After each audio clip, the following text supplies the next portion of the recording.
right, here we go, folks. Part 2 of the critical period, the sequel. So we were leaving off with the Articles of Confederation and their just general ineffectiveness. So some of the failures that were plaguing the government, the new continental government, was a system for collecting money from the states, especially since they had such a big debt. And interest on that debt was piling up, so that debt was growing even greater.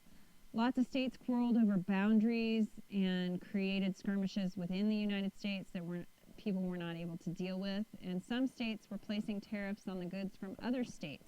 So it would be like taxing items in Idaho that were coming from Nevada. And some states were printing depreciated paper currency, so you didn't have the same currency across the nation. In 1787, some farmers got pretty upset.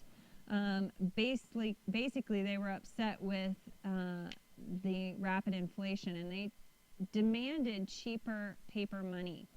And this group of debtors were upset with taxes and issues with mortgage foreclosures. Sounds pretty familiar to our most recent recession. But these folks took up arms and actually marched on an arsenal, and they were led by Captain Daniel Shays. And the military opened fire and killed 4 farmers, and the rest scattered, and quickly the revolt was over.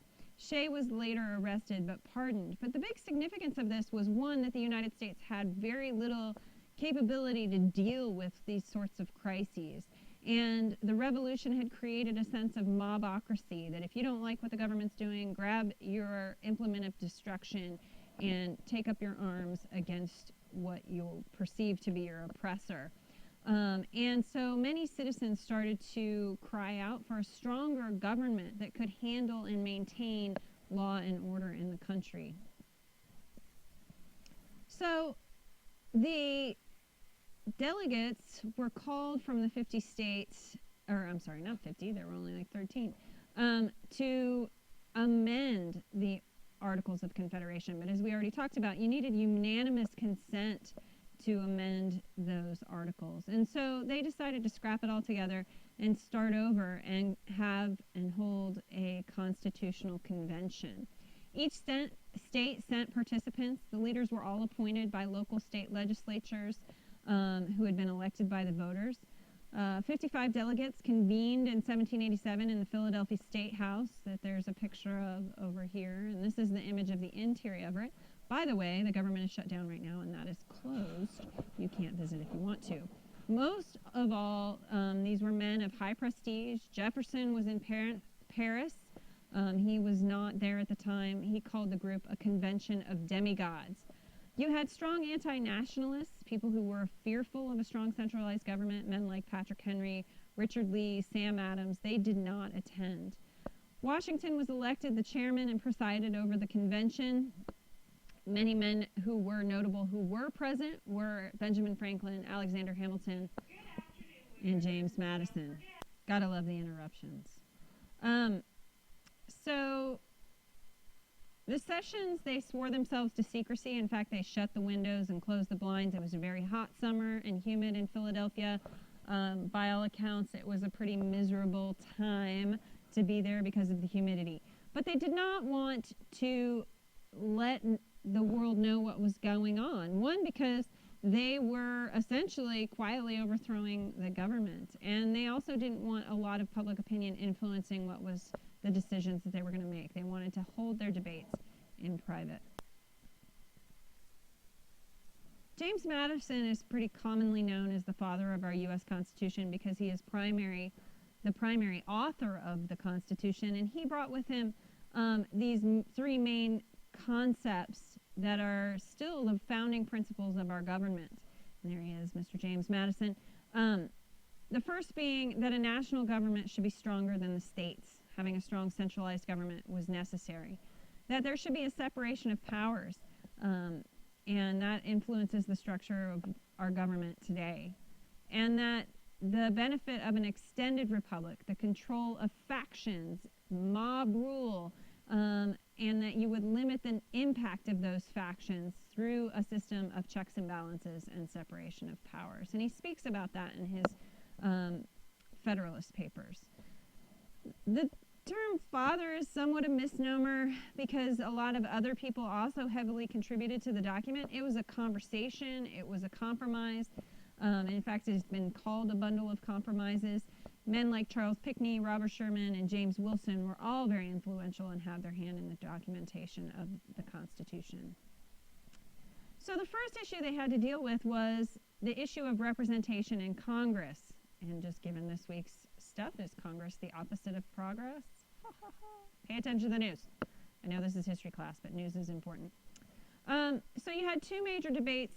Oh no, let's go back. Two major debates going on regarding representation in Congress. You had the large state plan, known as the Virginia Plan because it was proposed by delegates from Virginia, that representation, that's not annoying, representation in the House would be, which would be bicameral, which means two houses, would be proportional. The number of representatives you got would be proportional to the number of citizens you had in your states. That would give larger states a political advantage. The New Jersey plan, which was also known as the small state plan, called for equal representation, where you had one Congress and each state would have the same number of representatives regardless of the size of its population. This favored smaller states, but it was fearful to the larger states that small states would band together and dominate the rest. So this created a pretty big impasse and threatened to break up the convention. I had a picture, I don't know where it went. The Great Compromise, which was proposed by Roger Sherman, the delegate from Connecticut, also known as the Connecticut Compromise, is really what ended up becoming our form of government and our system, and is represented in the Constitution. You can see my expertise here is really government. Smaller states conceded representation by population in the House of Representatives. That is the proportional body of the legislature.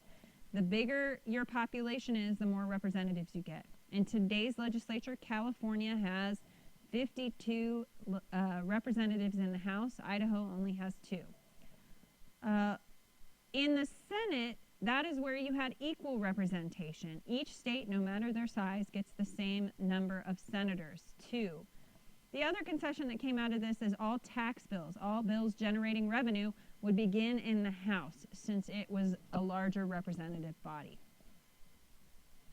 There is the Virginia and New Jersey plans, and you can see where they were common and where they were different and where the compromise came to be. So we have a House and a Senate meeting both the needs of both those plans.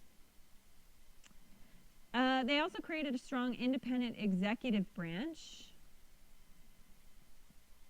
and gave the president some pretty specific presidential powers. One being commander-in-chief of the military, big powers to appoint domestic offices, including judgeships, the power to veto legislation or laws coming out of the House and the Senate. But that person was not elected by popular vote. That person would be elected by the Electoral College. So again, republicanism, this representative democracy, not direct democracy being the ideal. Electors would be chosen by their states, and their states would then cast their ballots for the president.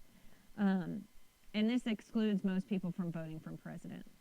Then you had the issue of slavery. What are we going to do with all those slaves? Well, the South wanted to count their slaves for representation in the House. Of course they did. That would give them more representation. But that was found to be distasteful, particularly among abolitionists in the North. And there was a growing abolition movement at this time.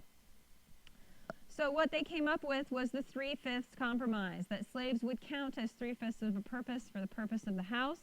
Equality was sacrificed for union at this point. And you can see we're setting ourselves up for the Civil War down the road. It's pretty distasteful that that's what they came up with, but that's what they did. They just pushed the issue further into time. Other compromise, the African slave trade would not be ended until 1808, despite the fact that most European nations, except for Portugal, I think, were not importing slaves anymore from Africa. The Commerce Clause also said that Congress would regulate tax and imports but not exports. And then you had the Elastic Clause and the Supremacy Clause, which give the federal government power.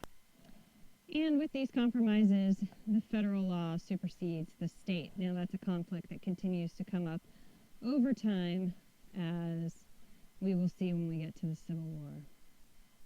Ratification required 9 states to approve the Constitution. The fight came down to the state of New York, and you had 2 factions or groups that developed out of this that were fighting for and against ratification of the Constitution. One group being the Federalists and the other group being the Anti-Federalists. The Federalists arguing in favor of a strong centralized government and the passage of the Constitution. The other group being led by Thomas Jefferson and opposed, saying it gave too much power to a central government and not enough to the states. The other argument that the Anti-Federalists made was that there was no Bill of Rights in the Constitution, no protections of individuals' rights against this new supreme government. So in the New York press, the Federalists actually organized and drafted a series of essays that were printed anonymously and under pseudonyms in that press. There are 85 in the essays in all, and they're called the Federalist Papers. They were written by Alexander Hamilton, John Jay, and James Madison. These are the most important contemporary commentary of the Constitution. When we talk about what the founders intended when the Constitution was written, that is what we reference. Madison is probably the most famous one of the 3. As a result of the ratification and the arguments against ratification, Federalists agreed to add a Bill of Rights pretty much immediately to the Constitution. So in 1791, one of the first acts of Congress was to add all 10 amendments together. And James Mason is the author of those. He refused to actually sign the Constitution until these Bill of Rights were added. And these are the things that we consider to be really the fundamental rights of American citizens. Freedom of religion, freedom of the press, right to bear arms, etc. So the Constitution was a triumph. Basically, ratification would have been easier if there had been a Bill of Rights. The Articles were basically overthrown by a minority of conservatives. In effect, 11 states seceded from the Confederation, and many ex-revolutionary leaders were peacefully overthrown. The majority had not spoken. Only 1/4 of adult white males had voted for delegates to the ratifying conventions. The Constitution probably would have been defeated if we had had universal manhood suffrage, meaning the right to vote for all men, white men, but we didn't. Safeguards were erected against mob rule. Democracy was limited during the early years of the Republic. For example, citizens were not able to directly elect their senators. Those people were chosen by their state legislatures. It did, however, restore political and economic stability, and we preserved some very core principles of our democratic values, like popular sovereignty and democracy in general. Checks and balances sort of potentially resolve some conflicting principles of liberty and order.